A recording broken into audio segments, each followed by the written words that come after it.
అయితే ప్రథమోధ్యాయంలో అంతా కూడా మన మహాకాళి అమ్మవారి యొక్క భక్తులు చెప్తున్నాం కావున వాళ్ళ దగ్గర అన్నీ ఉంటాయి. త్రిశూలం ఉంటుంది, ఆవిడ దగ్గర సుదర్శన చక్రం ఉంటుంది, గద ఉంటుంది, అన్నీ ఉంటాయి. అలాగే విష్ణువుడి దగ్గర సుదర్శన చక్రము, బ్రహ్మదేవుడి దగ్గర గద, శివుడి దగ్గర త్రిశూలము, ఇందుగా ఆయుధాల నుంచి ఒక శక్తి అనేది ఆవిర్భవిస్తుంది. ఆ శక్తే మహాకాళి అమ్మవారు అన్నమాట.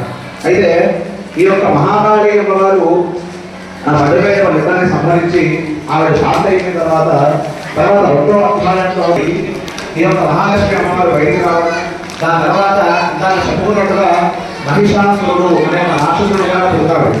అయితే ఈ మహిషాసురుడు రాక్షసుడు ఆయన సైన్యం నుంచి ఒక సైన్యాన్ని ఆ అమ్మవారి దగ్గర యుద్ధాన్ని పంపిస్తారన్నమాట.